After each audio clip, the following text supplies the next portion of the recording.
সকাল বন্ধুরা, good morning. সবাই নিশ্চয় ভালো আছেন, আমিও ভালো আছি। সকালবেলা মর্নিং ওয়াক করতে বেরিয়ে গেছি, বেশ ঠান্ডা আছে। চলো সামনের দিকে এগিয়ে চলি, হাঁটলে ভালো লাগবে।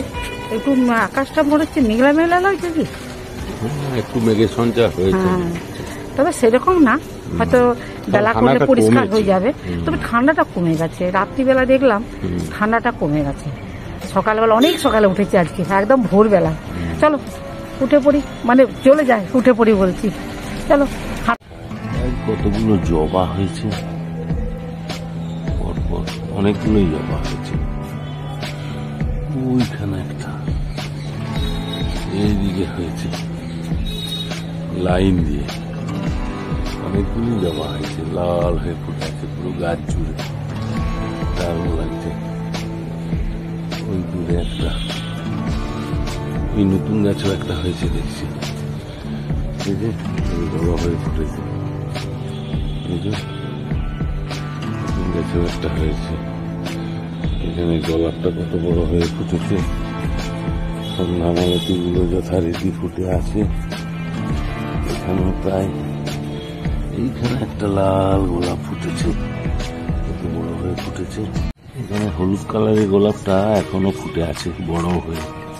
শিউলি ফুল তো এখনো হচ্ছে দেখছি। আজকে স্পেশাল চিংড়ি রাজমা রাইস, এটাই আজকে স্পেশাল ডিশ।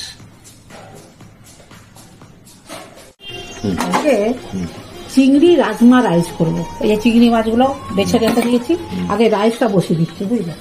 জল দেওয়া আছে, এই যে দেরাদুন রাইস রেখেছি, বুঝলে। এই যে রাজমাটাকে সিদ্ধ করে রেখেছি। আচ্ছা, এই যে চিংড়ি রাজমা রাইস। হ্যাঁ,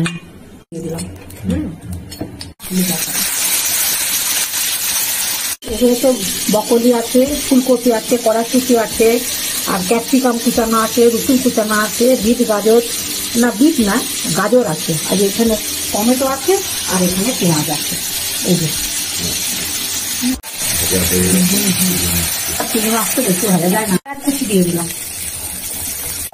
ধুয়ে।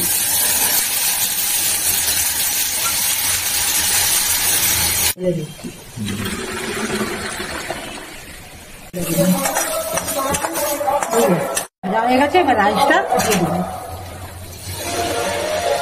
কিছুটা ঝরঝরা হয়েছে বলো, দোকানের রান্নাগুলো দিয়ে দেবো, চিংড়ি মাছ ভাজাগুলো দিয়ে দেবো।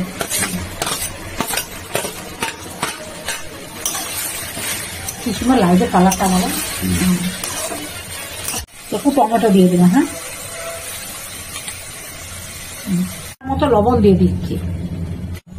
এই যে পাতি লেবুর রস দিয়ে দিলাম।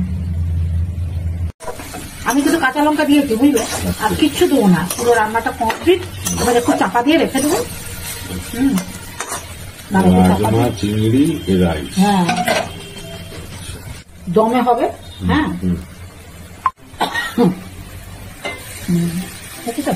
কত সুন্দর হয়েছে রাজমা চিংড়ি রাইস।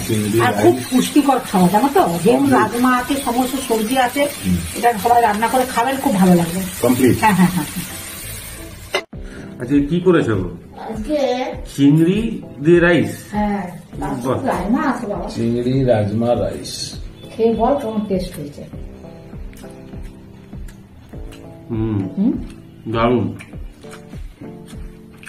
আমি দেখলাম সবকিছুই বাড়িতে আছে, বুঝলি। আর দেখলাম বাবা চিংড়ি মাছও নিয়ে এসছে। চিংড়ি মাছগুলোকে আমি দেখলাম তাহলে একটু সব রকম সবজি দিয়ে, দেরাদুন রাইস দিয়ে। টেস্ট কেমন হয়েছে? চিংড়ি রাজমা রাইস অনেক সবজি দিয়েছে কিন্তু, যা যা বাড়িতে ছিল আর কি, শীতের সবজি ভালো হয়েছে। আজকাল মানে মডার্ন জেনারেশন এগুলো বেশি পছন্দ করে। আমি কিন্তু খুব অল্প তেল দিয়ে রান্না করেছি। অল্প তেল দিয়ে করেছো? অল্প তেল দিয়ে বাড়িতে যা যা মশলা ছিল, মশলা বলতে কি মশলা কিছু না, যা যা সবজি ছিল আর কি। ঠিক আছে তো, এমনি খাওয়া যাবে। হ্যাঁ, এমনি তো আমি বললাম এটা কিছু করবো, এর মধ্যে তো সবকিছুই আছে, হ্যাঁ সবকিছুই আছে, সমস্ত সবজি আছে। আর যারা সবজি খেতে ভালোবাসে না তারা এইরকম করে খাবেন, দেখবেন ভালো লাগবে। সবাই অবশ্য খান, কিন্তু তাও আমি আমার মতন করে করেছি। ঠিক আছে, বন্ধুদের সাথে কথা বলে ভালো হয়েছে, একদম একদম। আপনারা বাড়িতে যে কোনো রাইস দিয়ে করতে পারেন, আমার বাড়িতে ছিল আচ্ছা, তাই। এটা ওয়ান কাইন্ড অফ চিংড়ি বিরিয়ানি হয়ে গেছে। চিংড়ি আর চিংড়ি পোলাও বলতে পারো। আচ্ছা, ইয়েটা রাজমাটা দিয়েছি তো, রাজমা দিয়েছে। রাজমাতে প্রচুর ভিটামিন আছে। হুম, হ্যাঁ, রাজমাটা অনেকদিন আমাদের খাওয়া হয়নি, ওই জন্য দেখুন আমার ফ্রিজে আছে রাজমা। চিংড়ি, রাজমা, রাইস, ঠিক আছে। ব্রকলিও দিও সবাই। হ্যাঁ হ্যাঁ, সব রকম। টেস্ট খুব ভালো হয়েছে। দারুণ দারুণ। হ্যাঁ, ঠিক আছে। ঠিক আছে, আপনারা প্রথম থেকে শেষ পর্যন্ত ভিডিওটা দেখবেন, ভালো লাগলে লাইক কমেন্টস করবেন, আমার পাশে থাকবেন। সবাই ভালো থাকবেন, সুস্থ থাকবেন। আজকের মতো ভিডিওটা রাখছি। নমস্কার, ধন্যবাদ।